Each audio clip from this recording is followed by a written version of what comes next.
Former president and convicted felon Donald Trump recently popped into an Independence Day Zoom call with veterans and pushed his Stop the Steal.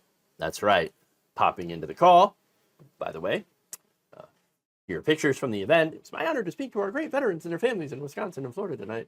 Live from Bedminster, New Jersey. God bless the USA. You see, massive sea of white right there. Looks about white. Okay. During the call, he said this: "We have to make sure the vote is going to be honest, very, very secure. And I tell my people, don't worry about the votes. We have plenty of votes. You make sure that you secure the vote. We're not going to let the steal go on. Stop the steal. You know the expression. Stop the steal. And we're going to make sure that it's going to be secure. We're not going to take a chance. We can't have what happened last time happen again. We're not going to allow it to happen again." Allow what? Someone else to legitimately win the election? Well, that, to me, sounds like you're planning to steal. I'm just saying that's what, from my perspective, we're not going to let that happen again. No, because we're going to steal it. Wait, hold on. No, again, Donald Trump lost the election legitimately. He just didn't get enough votes. Now, that might change, okay? I mean, looking at the polls right now, not exactly great for Joe Biden, okay? So there's a danger there. There's no danger of Joe Biden stealing the election because he never did, okay? Now, of course, he lies about that. That's what he does. Donald Trump lies literally all the time. We all know this, okay? Now, the issue here is, thanks to the Supreme Court, Trump has been emboldened. Not only have they conferred absolute immunity for official acts, but also acts around the edges, which include communications like tweets, as well as speeches. Part of the case against him that was brought by Department of Justice Jack Smith, special prosecutor, involved the speech on the ellipse, for example, that basically spurred people on January 6th to attack the Capitol. So the January 6th case, well, if you're looking at that now, that speech as an official act, and the tweets that were attacking his vice president at a time where they were shouting, hang Mike Pence, then yeah, if that's an official act, then looks like he can't get in trouble for it because he would be immune. So, no, of course, hang Mike Pence. No, see, he was actually saying hang my pants, you see. So he was never going to get in trouble for that one. But no, seriously, though, calling to, basically trying to get your vice president killed, not good. Not good.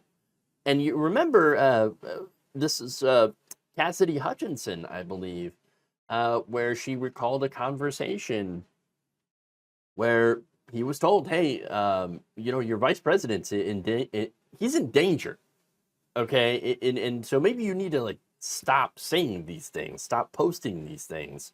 And he's like, well, look, apparently they care more about, and meaning the rioters, they care more about election security than Mike did, apparently. So, he deserves what he gets.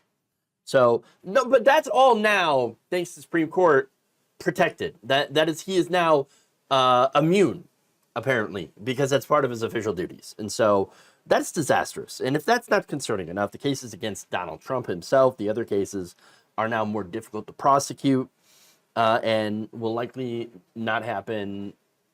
I mean, look, they won't happen until after the election, if ever, okay? Because if Donald Trump wins, these cases, they're gone. They're gone, all right? Bing, bing, bing, boom, it's gone. He will gut the DOJ. He will make sure that none of these cases that are federal cases will be able to continue, okay? Project 2025 also lays out unitary executive theory, which massively increases executive powers. And so there's also that danger as well. That said, the crowd he's talking to are veterans, okay? Now, if they're already, not concerned about basically handing over the White House to what is essentially now a king, okay, which is what the president would be, and only if you choose to abuse those powers and use those powers, which Biden is not doing. Okay, if you're not concerned about that, then you should at least be concerned as a veteran about your own well-being. Okay. Now, one of the things the Trump administration would do is cut Social Security benefits, by raising the retirement age.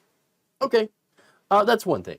But what about veterans specifically? Well, Project 2025 would cut veterans benefits as well. The plan proposes eliminating concurrent eligibility for both service-related disability benefits and military retirement benefits, and revises the disability rating toward that. Revises the disability awards that determine eligibility for benefits and determine monthly disability compensation to basically reduce the cost. Okay, these savings would be benefit cuts. So understand what that means. Savings for the government means less benefits for you. Okay. Plan also proposes to end enrollment in VA medical care for veterans into low priority groups to save an estimated $69 billion through 2032. Again, this is all Project 2025. So it's all right in there. And narrow eligibility for veterans' disability by excluding disabilities that cannot be related to military service, which would save an estimated $37.6 billion during that same period. All that money, of course, would end up going to cutting taxes for rich people. Project 2025 also calls for privatizing the DoD's current TRICARE system and would require married service members to share a housing allowance and document their housing expenditures. So, yeah, is it any wonder why Trump publicly claimed not to know about 2025? Why he tried to distance himself, even though his name is mentioned in it over 300 times? Yes, this was also drafted by former Trump administration officials. So people in Trump's orbit have their fingerprints all over Project 2025. And why is he distancing himself from it then? Well, it's because it's super unpopular. The things in it are not what the American people want, okay? If these veterans that he's talking to actually understood how much Trump and the Heritage Foundation plan to screw them, well, they'd never vote for him.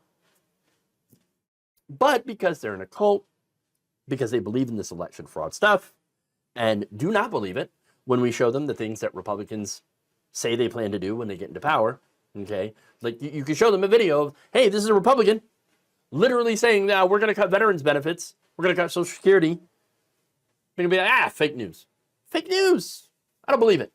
Liberal lies. It doesn't matter.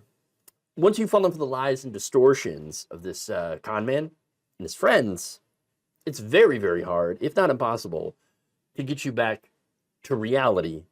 And so if you're willing to believe him on this nonsense election fraud stuff, then you'll believe anything he says. Thank you for watching. If you enjoyed this video, please like, share, subscribe, hit the bell icon in order to get notified whenever a new video is released.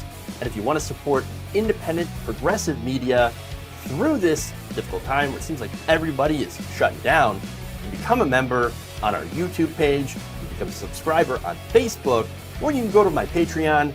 It's patreon.com/Jeff Waldorf. Thank you.